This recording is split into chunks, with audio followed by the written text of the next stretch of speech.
30 de enero de 1933, Berlín. Hace un frío que pela, 2 grados bajo cero, el cielo gris plomo y la nieve pisada de las aceras cruje bajo los zapatos de los funcionarios que van camino de sus ministerios. Por la Wilhelmstrasse camina un hombre con abrigo oscuro y sombrero de fieltro. Va hacia la Cancillería del Reich, que queda a unos 400 metros de la puerta de Brandeburgo, algo así como 4 manzanas en cualquier ciudad que conozcas. Los kioscos de la calle venden los diarios de la mañana. Ningún titular dice lo que va a pasar dentro de una hora. Lo espera Paul von Hindenburg. Hindenburg tiene 85 años, un bigote blanco que le tapa medio labio superior y un historial militar que empieza cuando Bismarck todavía mandaba en Prusia. Es mariscal de campo, ha ganado batallas contra los rusos, es posiblemente el alemán más respetado de su generación. Un año antes, en una reunión privada, llamó al hombre del abrigo oscuro el Cabo Bohemio y dijo que como mucho le daría el puesto de jefe de correos. El hombre del abrigo oscuro se llama Adolf Hitler. No tiene título de secundaria. Suspendió 2 veces el ingreso en la Academia de Bellas Artes de Viena. Durmió en albergues para indigentes. Vendió acuarelas por la calle a través de un intermediario que se quedaba con la mitad. Ni siquiera era ciudadano alemán hasta 11 meses antes de ese día, cuando una universidad le inventó una cátedra falsa para darle el pasaporte. Tiene antecedentes penales. En 1923 intentó un golpe de Estado en una cervecería de Múnich. Y ahora, Hindenburg va a firmar el decreto que lo nombra canciller del Reich, jefe de gobierno de un país de 66 millones de personas, la mayor potencia industrial de Europa. ¿Cómo se llega ahí? Guarda esa pregunta, porque hay un dato que la vuelve más rara todavía. Apenas 57 días antes de ese nombramiento, el 31 de diciembre de 1932, Joseph Goebbels, el jefe de propaganda del partido nazi, escribió en su diario algo que suena a epitafio. Anotó que la causa estaba perdida. El partido se quedaba sin dinero, sin afiliados, sin votos. Hermann Göring, uno de los más cercanos a Hitler, apenas lograba retenerlo en Berlín. Hitler quería largarse a Múnich y dejarlo todo. Un tipo que estaba a punto de tirar la toalla se convirtió en jefe de gobierno en menos de 2 meses. ¿Qué pasó en esos 57 días? Lo vamos a contar. Pero antes hay que entender quién era este hombre, porque sobre eso casi todo lo que circula es mentira, o media verdad, o una versión muy cómoda para mucha gente. Hay 2 relatos sobre Hitler que se repiten desde hace décadas y los 2 fallan por el mismo sitio. El primero dice que era una especie de demonio, un hipnotizador, un genio maligno que hechizó a un pueblo entero. A millones de alemanes esta versión les vino de perlas después de la guerra. Nos embrujaron, no pudimos hacer nada, fue cosa suya. El segundo relato va en dirección contraria. Hitler era un don nadie, un payaso, un fracasado que no pintaba nada y que por un accidente cósmico acabó donde acabó. El periodista alemán Kurt Tucholsky lo escribió ya en los años 30, cuando Hitler llevaba poco en el poder. Este hombre no existe en absoluto, solo existe el ruido que produce. Las 2 versiones tienen la misma trampa, tranquilizan. Si Hitler fue un demonio sobrenatural, entonces lo que pasó fue algo irrepetible, una catástrofe del cielo, y nadie tiene que mirarse al espejo. Si fue un payaso sin importancia, entonces tampoco hay que preocuparse demasiado la próxima vez que aparezca alguien parecido. El historiador Joachim Fest tituló su biografía de Hitler como La historia de una subestimación. Fest dedicó años a rastrear documentos, testimonios, cartas, actas judiciales, archivos militares que llevaban décadas cogiendo polvo en sótanos de Baviera. Y llegó a una conclusión que da bastante que pensar. Hitler era un hombre mediocre con un puñado de cualidades poco habituales. Captaba los miedos de la masa con un olfato animal, algo que ningún manual enseña. Su voluntad no se rendía por nada, ni por la cárcel, ni por la ruina, ni por las derrotas electorales. Los hechos, la razón, cualquier argumento que no le sirviera le daban exactamente igual. Si los datos contradecían su discurso, peor para los datos. Esas 3 cosas juntas, en otro momento de la historia, probablemente no habrían dado para mucho. Pero apareció en el lugar correcto y en el momento correcto, y eso lo cambió todo. Un dato para ponerlo en perspectiva. Cuando llegó al poder, el partido nazi tenía unos 800.000 afiliados. Suena mucho, pero frente a la población total del país, eso significaba que por cada afiliado al partido había 82 alemanes que no lo eran. En su mejor resultado electoral, en julio de 1932, los nazis sacaron el 37% de los votos, más que ningún otro partido, sí, pero el 63% de los alemanes votó otra cosa. Hitler nunca ganó unas elecciones limpias con mayoría absoluta. El poder no se lo dio el pueblo. Se lo entregaron 4 o 5 personas concretas, con nombre y apellido, que pensaban que podían usarlo y luego tirarlo a la basura.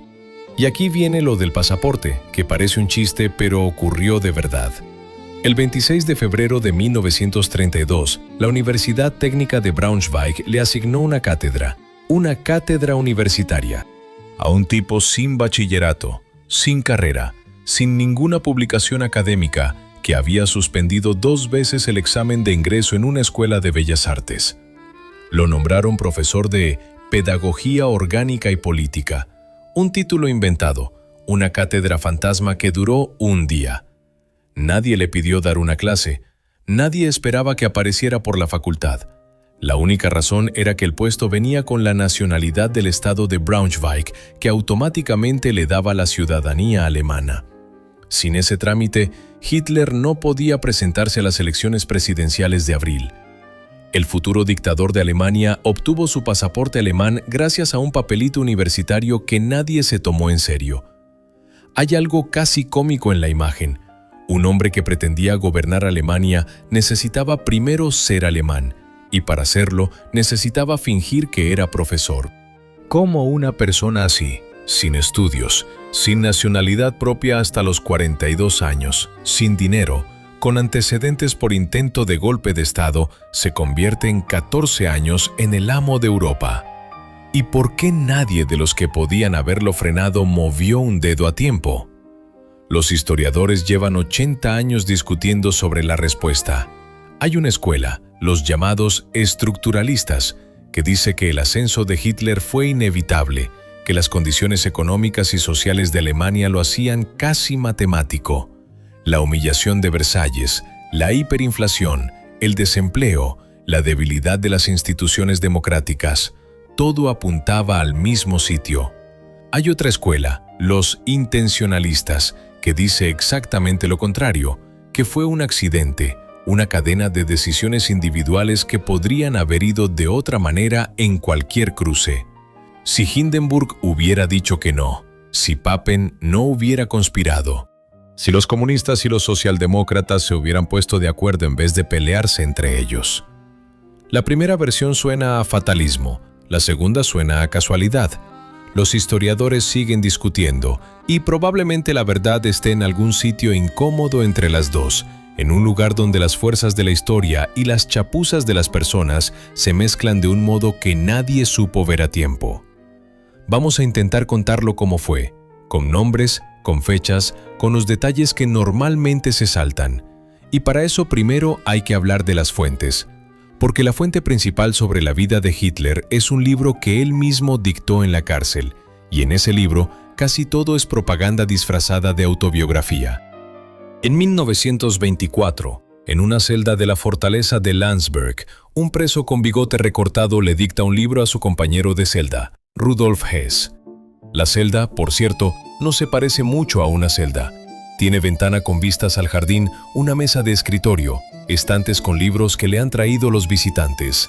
El preso recibe flores, paquetes de comida, cartas de admiradores. Lo tratan más como a un huésped incómodo que como a un condenado. Y mientras Hess teclea en una máquina de escribir prestada, el preso habla durante horas, a veces días enteros, sobre sí mismo. El resultado se publica un año después con el título Mein Kampf, mi lucha. 782 páginas, una lectura densa, farragosa, repetitiva, llena de párrafos que dan vueltas sobre sí mismos y que se convertiría en la fuente principal sobre la vida de Adolf Hitler. El problema es que ese libro miente, o para ser más exactos, miente a medias, que es la forma más eficaz de mentir.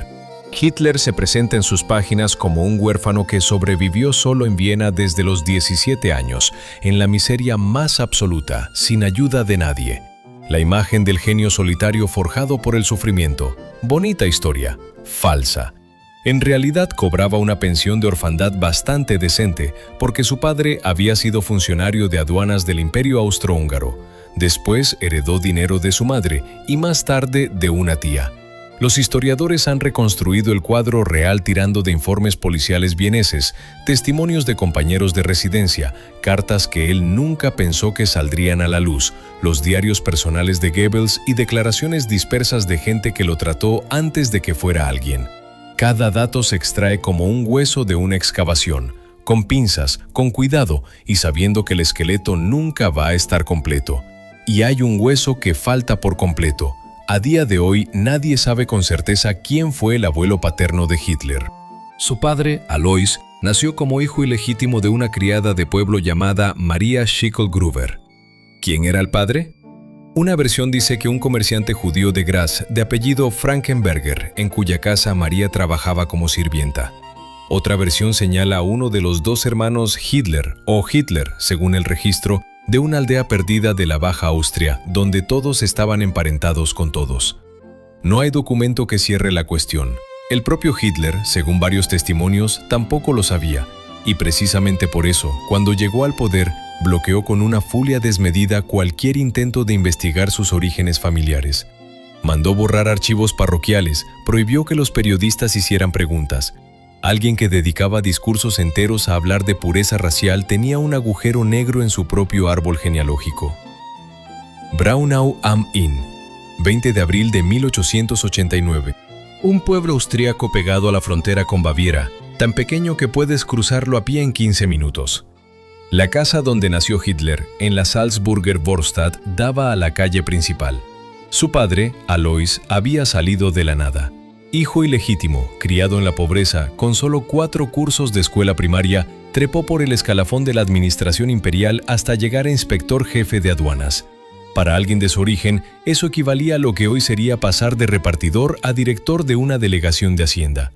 Se casó 3 veces. Su tercera esposa, Clara Polzl, era 23 años más joven y estaba emparentada con él por parte del primer marido. Dentro del matrimonio, ella seguía llamándolo tío Alois. Necesitaron un permiso especial del obispado para que la boda fuera válida. Clara tuvo 6 hijos con Alois. Los 3 primeros, Gustav, Ida y Otto, murieron antes de cumplir los 3 años, en un plazo de 4 años. 3 ataúdes pequeños. En una época en la que no había antibióticos y un niño con fiebre alta podía estar muerto en 48 horas. El cuarto hijo, Adolf, nació sano y se convirtió en el centro de toda la ansiedad de una madre que ya había enterrado a 3.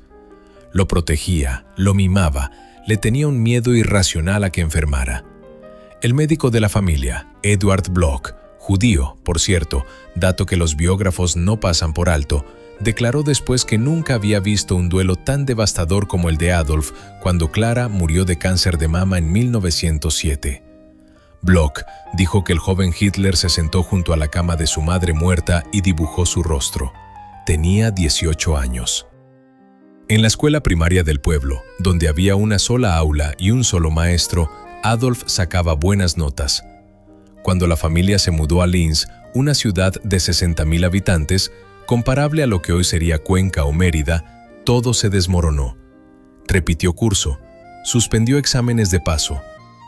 Se enfrentó con los profesores. Acabó dejando la Realschule sin certificado, algo así como salir del instituto sin el título de bachillerato. Lo único que le interesaba era dibujar. Pasaba las tardes copiando edificios, fachadas, perspectivas de calles. Le aburría todo lo demás. En 1907, con el dinero de la herencia materna en el bolsillo, el Hitler de 18 años cogió un tren a Viena. Quería entrar en la Academia de Bellas Artes. La primera vez pasó el corte inicial, pero lo rechazaron en la segunda ronda. Sus trabajos mostraban talento para la arquitectura, le dijeron, pero le faltaba capacidad para dibujar figuras humanas. La segunda vez, un año después, ni siquiera le dejaron examinarse. Los profesores miraron su carpeta de dibujos y le dijeron que no se molestara. El director le sugirió que probara con la Facultad de Arquitectura. Buena idea, salvo por un detalle. Para entrar en arquitectura hacía falta el certificado de secundaria que él había dejado tirado en Linz.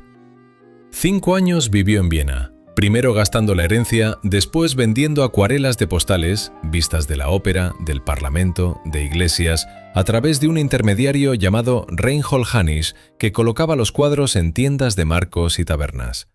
Las acuarelas no eran malas, eran correctas, limpias, con buen manejo de la perspectiva arquitectónica. Pero les faltaba gente. Hitler pintaba edificios vacíos, calles sin personas, fachadas sin vida detrás de las ventanas. Dormía en la Mannerheim, una residencia para hombres en la Meldemannstraße, un edificio de 5 plantas donde por una corona al día tenías cama, ducha y sopa en el comedor. Sus vecinos de pasillo eran dependientes de comercios sin empleo, artesanos venidos a menos, algún alcohólico, algún viejo sin familia. Gente que había tenido algo y ya no. La Viena que rodeaba esa residencia era una de las ciudades más extraordinarias del planeta. Freud recibía pacientes a 8 kilómetros de allí. Klimt pintaba mujeres doradas. Schönberg estaba rompiendo las reglas de la música tonal. Wittgenstein, que tenía la misma edad que Hitler, estudiaba ingeniería antes de pasarse a la filosofía. Pero esa misma Viena tenía otra cara. El alcalde Karl Lueger, un político carismático que modernizó la ciudad, alcantarillado nuevo, tranvías eléctricos, hospitales públicos, ganaba elecciones usando el antisemitismo como herramienta electoral. En los cafés se vendían panfletos que acusaban a los judíos de controlar la banca, la prensa, las universidades. El joven Hitler, sentado en el comedor de la Mannerheim con un periódico barato entre las manos, absorbía todo aquello. ¿Cuándo se volvió antisemita? Los historiadores llevan décadas con esta pregunta y no se ponen de acuerdo. Una corriente dice que lo traía de casa, que el nacionalismo austriaco de pueblos como Braunau y Linz ya estaba empapado de prejuicio antijudío desde antes de que él naciera. Otra corriente sitúa el punto de quiebre en Viena, en el contacto con la propaganda callejera y los panfletos baratos de escritores como Lanz von Liebenfels, un exmonje que publicaba una revista delirante sobre razas superiores. Una tercera corriente, más fría, sugiere que el antisemitismo fue un cálculo político que vino después, cuando Hitler descubrió que señalar a un enemigo común era la forma más rápida de llenar una sala. El propio Hitler escribió en Mein Kampf que su revelación ocurrió en Viena, un día que vio a un hombre con caftán y tirabuzones por la calle y se preguntó, ¿esto también es un alemán? Pero fiarse de lo que Hitler cuenta sobre sí mismo es como fiarse de un acusado que redacta su propia sentencia. De Viena se fue a Múnich en 1913, con 24 años y una maleta. Dejó atrás 5 años de acuarelas, de residencias para hombres, de tardes en cafés baratos leyendo panfletos. Un año después, en agosto de 1914, estalló la guerra que iba a cambiarlo todo. Y al fracasado anónimo que vendía postales pintadas le dieron un uniforme y un fusil. Agosto de 1914. Múnich, Odeonsplatz. Una fotografía que se haría famosa años después muestra una multitud apretada bajo el sol, sombreros por todas partes, bocas abiertas gritando algo. Se acaba de anunciar la declaración de guerra. Y la gente celebra como si hubieran ganado una final de fútbol. Hay aplausos, cánticos, abrazos entre desconocidos. En un rincón de esa foto, un rostro joven con bigote fino y ojos muy abiertos mira hacia arriba, con una expresión que se parece al alivio. Es Hitler. Tiene 25 años y no tiene nada, ni trabajo fijo, ni amigos, ni estudios, ni país propio. La guerra le va a dar todo eso de golpe. Lo que nadie en esa plaza sabe es que 4 años después, 17 millones de personas estarán muertas. Como si toda la población de los Países Bajos desapareciera de un día para otro. Hitler se alistó como voluntario en el ejército bávaro al día siguiente de la declaración. Un detalle curioso. Era ciudadano austríaco y durante años había esquivado el servicio militar de su propio país. Se había mudado a Múnich en parte para evitar que lo reclutaran, pero esta guerra era distinta. Esta era la guerra alemana, y él quería ser alemán. Lo destinaron al regimiento List como enlace, el tipo que lleva mensajes entre el puesto de mando y las trincheras. Un trabajo que suena a recadero, pero que en la práctica significaba correr a campo abierto bajo fuego de artillería. Participó en la primera batalla de Ypres, donde su regimiento perdió casi el 83% de sus efectivos en 4 días. De 3.600 hombres quedaron en pie unos 600. Hitler sobrevivió. Fue herido en el muslo izquierdo en octubre de 1916 durante la batalla del Somme por la esquirla de un obús que reventó en la entrada de su refugio. Volvió al frente en cuanto pudo. Recibió 2 cruces de hierro, la de segunda clase y después la de primera. Una distinción rara para un soldado raso. Sus compañeros lo recordaban de formas muy distintas. Los oficiales decían que era valiente, que nunca se quejaba, que cumplía sin rechistar. Los soldados rasos veían otra cosa. Un tipo raro que no fumaba, no bebía, no hablaba de mujeres, no recibía cartas de casa. Se sentaba en un rincón de la trinchera con el casco puesto y se quedaba callado, mirando un punto fijo. Nadie le hizo amigo. El regimiento era su familia, la única que tuvo, y aún así estaba solo dentro de ella, y nunca pasó de cabo. Una versión dice que sus superiores no lo ascendieron porque, pese a su valor físico, no lo consideraban capaz de dar órdenes a otros hombres. En octubre de 1918, cerca de Ypres otra vez, un ataque con gas mostaza de los británicos lo dejó ciego temporalmente. Lo evacuaron a un hospital militar en Paiswolk, un pueblo de Pomerania, al noreste de Berlín. Y fue allí, en una cama de hospital, con los ojos vendados, donde se enteró de que Alemania había perdido la guerra. El 9 de noviembre, el Kaiser Guillermo II abdicó. Se proclamó la República.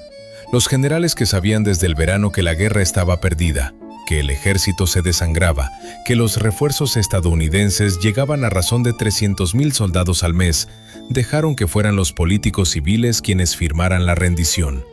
Una jugada calculada, porque así podían decir después que ellos no habían perdido, que los habían traicionado desde la retaguardia. Y eso fue exactamente lo que millones de soldados alemanes creyeron. ¿Quién nos apuñaló por la espalda? Los nacionalistas tenían la respuesta lista. Los judíos, los marxistas, los socialdemócratas, los criminales de noviembre. A esa mentira la llamaron la Dolchstoßlegende, la leyenda de la puñalada por la espalda. ¿Fue un error sincero de gente que no entendía lo que había pasado o fue una mentira fabricada a propósito por los mandos militares para salvar su reputación? Los historiadores siguen peleándose con esa pregunta. Lo que sí se sabe es que funcionó y que Hitler, en esa cama de hospital con los ojos vendados, compró la versión entera. La Alemania que salió de la guerra firmó el Tratado de Versalles en junio de 1919. Lo firmaron en la Galería de los Espejos del Palacio de Versalles, el mismo salón exacto donde en 1871 Bismarck había proclamado el Imperio Alemán. A los franceses les encantó la simetría. A los alemanes les sentó como un tiro. El tratado les arrancó territorios: Alsacia-Lorena, parte de Silesia con sus minas de carbón, el corredor de Danzig. Les impuso reparaciones de guerra que la economía no podía pagar y les redujo el ejército a 100.000 hombres, sin tanques ni aviación. Un país de 60 millones de habitantes con un ejército más pequeño que el de Colombia o Egipto. Cuando en 1923 Alemania no pudo pagar la siguiente cuota, Francia y Bélgica ocuparon el Ruhr, la zona industrial más importante del país.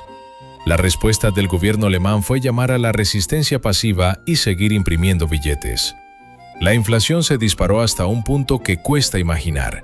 El billete de mayor denominación llegó a ser de 100 billones de marcos. 100 billones.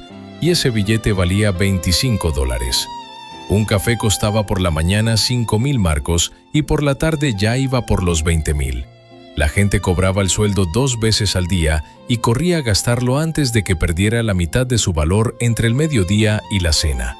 En ese pantano político, en otoño de 1919, el ejército mandó a Hitler a vigilar una reunión del Partido Obrero Alemán, uno de las docenas de grupúsculos de extrema derecha que florecían en el Múnich de posguerra. Un salón trasero de una cervecería, 40 personas. Un orador propuso separar Baviera de Prusia.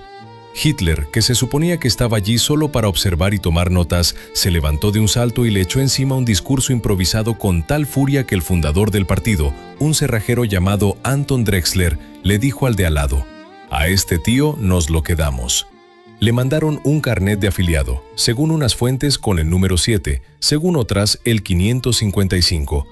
Hitler insistió toda su vida en el 7. Le importaba parecer fundador, no militante 555. Probablemente ninguna de las dos cifras sea exacta. En 3 años, Hitler convirtió aquel grupo de 40 personas en un partido con 55.000 afiliados y su propio ejército callejero, las SA, los camisas pardas. Y entonces decidió dar un golpe de Estado.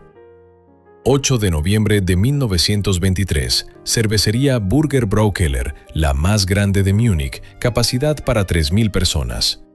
Hitler irrumpió con 600 camisas pardas armados en plena reunión política, disparó un tiro al techo y gritó desde el escenario que la Revolución Nacional había comenzado. Al día siguiente organizó una marcha hacia el centro de la ciudad. La policía abrió fuego. 19 muertos. Hitler acabó en el suelo, se dislocó un hombro y huyó en una ambulancia. Después contaría que estaba sacando a un niño herido de debajo del fuego. Nadie más recordaba a ese niño. En el juicio que siguió pasó algo que los juristas todavía estudian. El juez, Georg Neidhardt, simpatizaba visiblemente con el acusado. Hitler se negó a declararse culpable. Transformó el banquillo en un escenario y pronunció discursos que la prensa reprodujo al día siguiente en primera plana. La sala lo interrumpía con aplausos. Le cayeron 5 años de cárcel, la pena mínima posible, y salió a los 9 meses. ¿Por qué un juez cuyo trabajo era defender el orden republicano le regaló un altavoz? ¿Era simpatía personal? ¿Presión de sectores del ejército y la judicatura bávara que veían con buenos ojos a los nacionalistas radicales? ¿O la debilidad estructural de una república que llevaba 4 años tambaleándose y ya no creía en sí misma? Los historiadores no se ponen de acuerdo. Cada uno elige su explicación favorita. Lo que nadie discute es el resultado. Hitler entró en ese juicio como el líder fracasado de un golpe de cervecería. Salió como un hombre que toda Alemania conocía. Y en la celda donde cumplió condena, con tiempo de sobra y un compañero que tecleaba todo lo que le dictaba, empezó a escribir el programa político que lo llevaría al poder 10 años después. Oye, si has llegado hasta aquí es que la historia te está enganchando. Te pido 2 cosas rápidas. La primera, dale a like, porque eso le dice al algoritmo que este vídeo merece moverse y llegar a más gente. La segunda, si no estás suscrito, suscríbete y activa la campana. Así no te pierdes lo que viene. Y ahora una pregunta antes de seguir. Acabamos de ver cómo un juez que debería haber defendido a la República le regaló un escenario a Hitler en pleno juicio. ¿Tú crees que fue simpatía personal o que el sistema ya estaba tan podrido que daba igual quién se sentara en la silla del juez? Déjamelo en los comentarios. Seguimos. Berlín, 1931. Un industrial sale de su fábrica de acero en el Ruhr y coge el tren nocturno a la capital. Por la ventanilla ve pueblos a oscuras, estaciones medio vacías, algún grupo de hombres sentados en un banco sin hacer nada a las 10 de la mañana.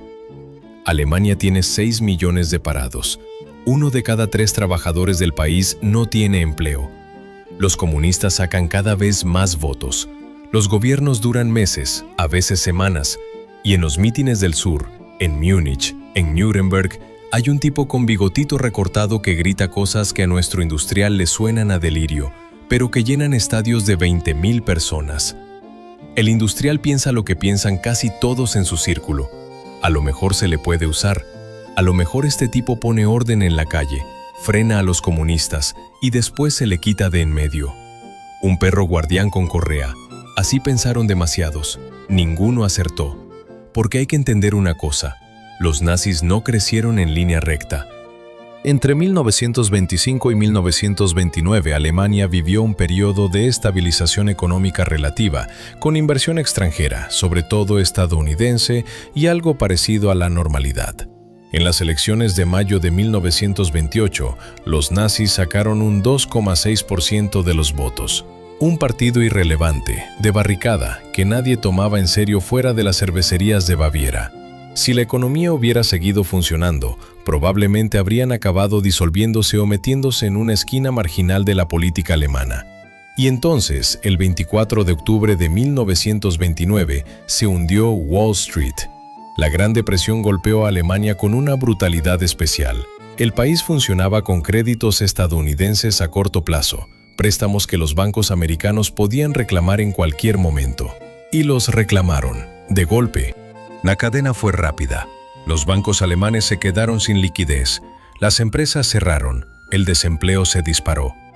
En 2 años, los nazis pasaron del 2,6 al 18% en las elecciones de septiembre de 1930. Para julio de 1932, ya estaban en el 37. Un salto del 2 al 37 en 4 años. La gente no los votaba porque hubiera leído Mein Kampf. La mayoría de los votantes nazis no tenían ni idea de lo que el partido proponía en concreto. Los votaban porque estaban hartos, asustados y furiosos, y porque Hitler les decía exactamente lo que querían oír. Ahora hacen falta 4 nombres, porque esta historia no la deciden las masas, la deciden 4 personas en despachos con cortinas de terciopelo. Paul von Hindenburg, 85 años en 1933, mariscal de campo, héroe de Tannenberg, el hombre al que la Alemania conservadora veneraba como a un santo laico. Despreciaba a Hitler con la clase de desdén que solo tiene un aristócrata militar prusiano hacia un cabo austríaco sin modales. El cabo bohemio no será canciller mientras yo viva, le dijo a sus allegados. Que alguien con ese desprecio acabara firmando el nombramiento dice más sobre las personas que lo rodeaban que sobre él mismo. Franz von Papen, aristócrata, católico, ex canciller que duró en el cargo 6 meses en 1932, un hombre consumido por la ambición frustrada y el rencor hacia el general Kurt von Schleicher, que lo había sustituido en la Cancillería. Papen decidió que Hitler era la herramienta perfecta para volver al poder. Les decía a sus amigos, con esa suficiencia de quien se cree más listo que todos en la sala: «Os vais a sorprender, lo hemos contratado». Esa frase merece quedarse grabada porque resume la ceguera de toda una clase dirigente.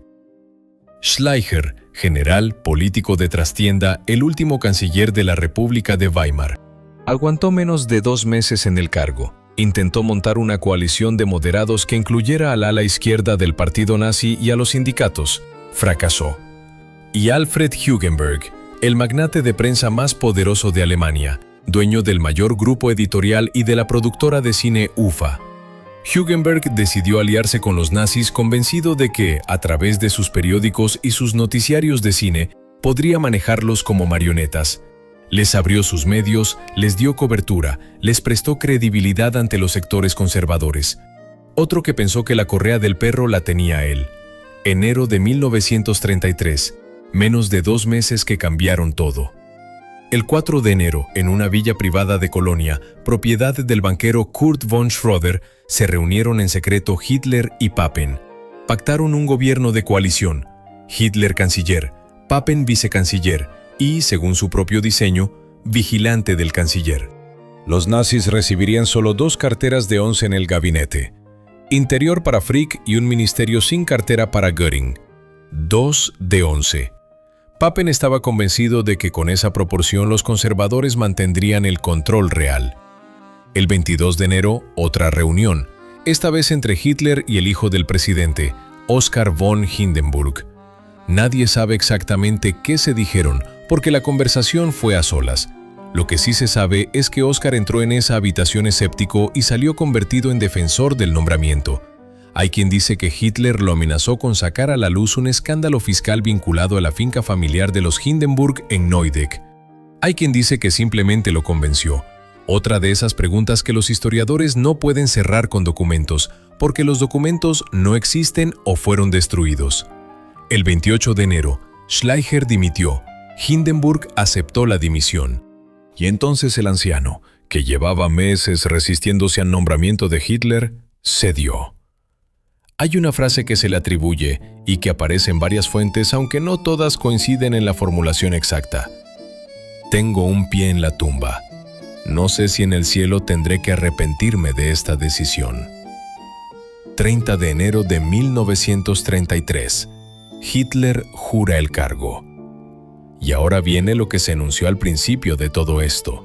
Apenas 57 días antes, el 31 de diciembre de 1932, Goebbels había escrito en su diario que la causa estaba perdida. Y no exageraba.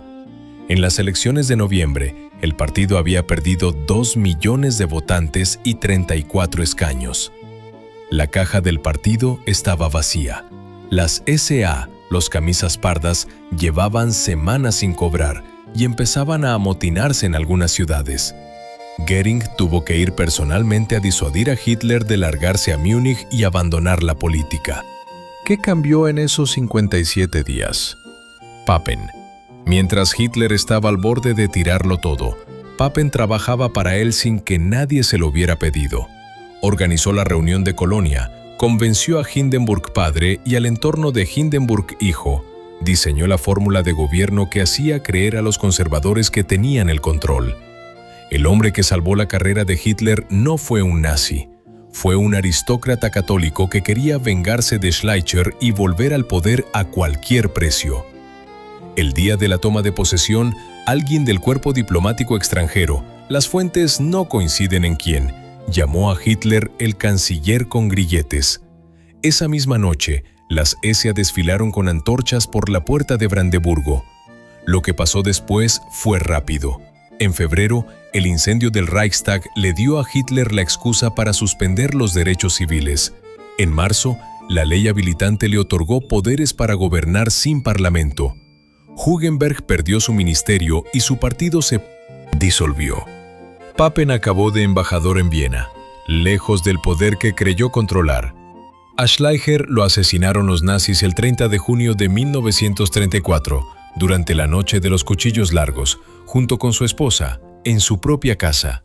Hindenburg murió en agosto de ese mismo año. Hitler fusionó los cargos de presidente y canciller y se proclamó Führer. Los grilletes que supuestamente tenía nunca llegaron a cerrarse. Y la pregunta que queda abierta es dura. ¿Habría llegado Hitler al poder sin Papen? ¿O Papen fue solo el último eslabón de una cadena que ya era inevitable?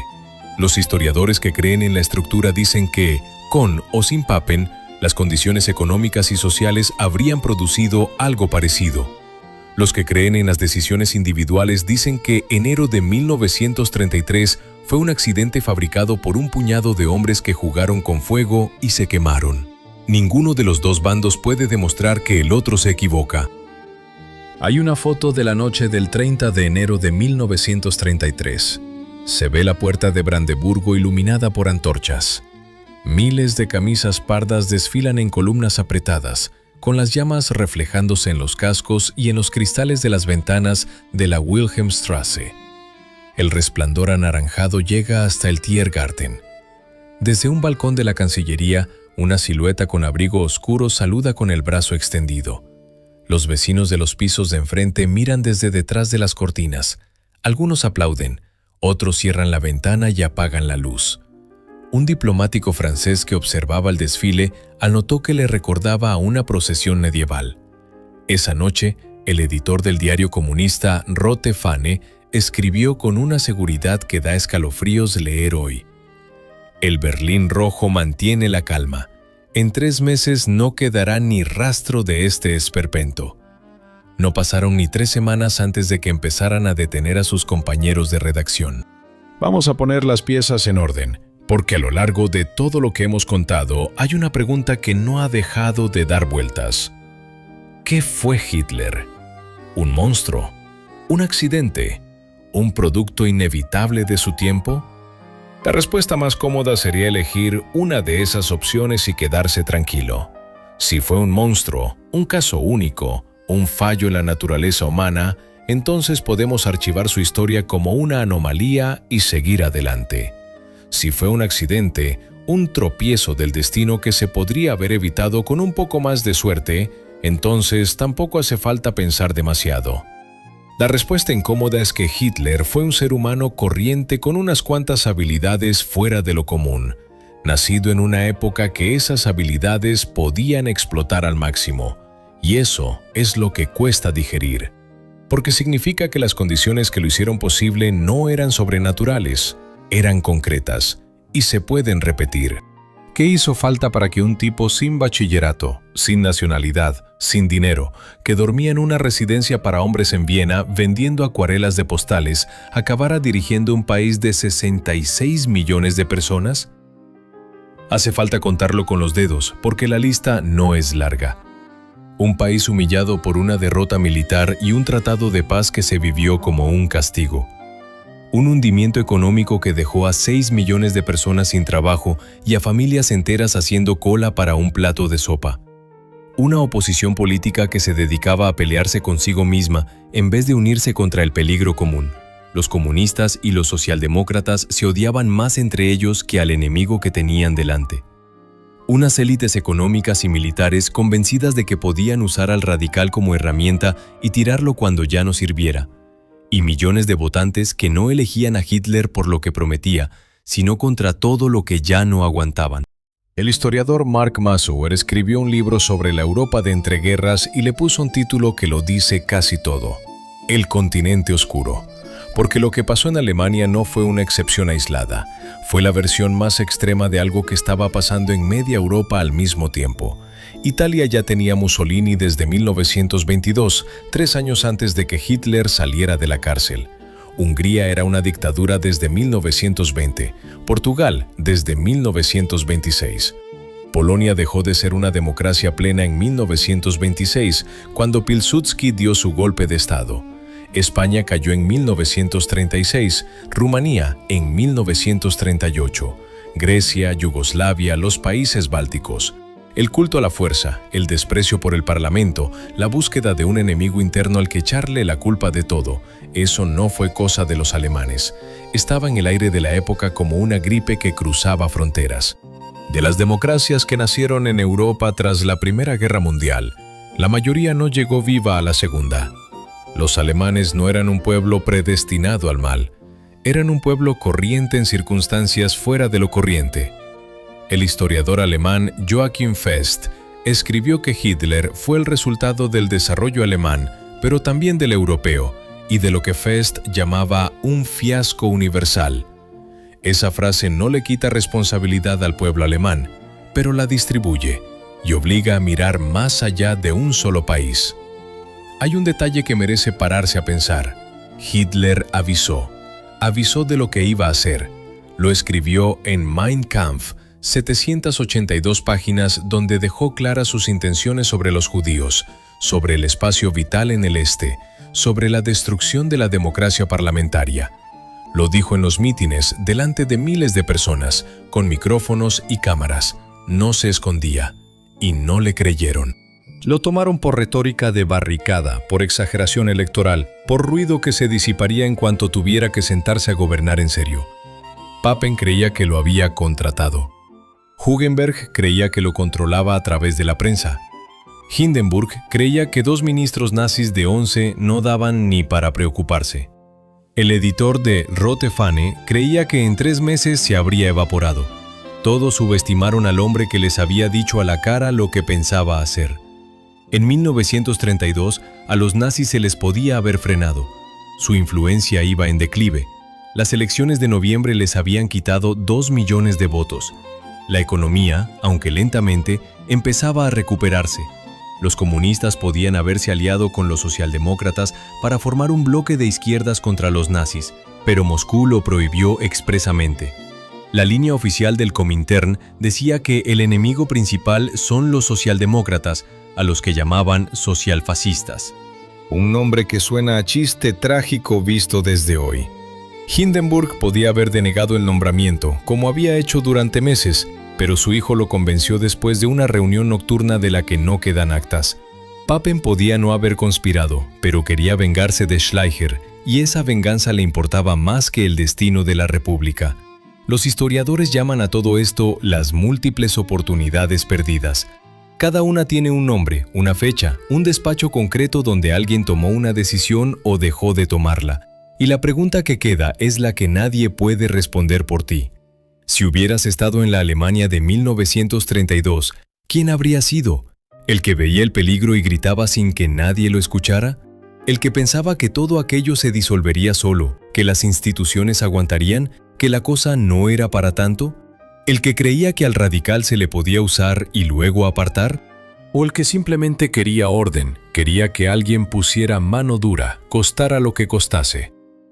Antes de responder demasiado rápido, piensa que casi nadie en 1932 sabía que estaba viviendo el prólogo de una catástrofe. La gente iba al cine, compraba pan, se quejaba de los precios, discutía de política en la barra del bar, como en cualquier sitio, como ahora. Hemos contado cómo un hombre llegó al poder. Lo que vino después fue la dictadura, la guerra y un horror cuya escala todavía cuesta poner en palabras. La propaganda de Goebbels, la maquinaria del terror, lo que Hannah Arendt llamó la banalidad del mal. Cómo personas normales, con familias e hipotecas, acabaron siendo engranajes de un sistema de exterminio. Esa historia también merece contarse, con el mismo detalle, la misma honestidad y sin mirar para otro lado. Porque la historia no es lo que les pasó a otros, es el manual de instrucciones que nos explica dónde estamos. Gracias por quedarte hasta el final. En serio, este vídeo me ha llevado semanas de investigación y preparación, y que hayas llegado hasta aquí significa mucho. Si te ha aportado algo, dale a like. Es gratis y es lo que hace que este tipo de contenido siga existiendo. Y si todavía no estás suscrito, este es el momento. Dale al botón y a la campana para que YouTube te avise cuando suba algo nuevo. Te dejo con una última pregunta. Hemos visto que casi todos los que rodeaban a Hitler pensaban que podían controlarlo. Papen, Hugenberg, Hindenburg, los industriales, todos creían que era un peón. ¿Se te ocurre algún ejemplo actual en el que alguien esté cometiendo exactamente el mismo error? No hace falta que des nombres, solo piénsalo. Nos vemos en el siguiente.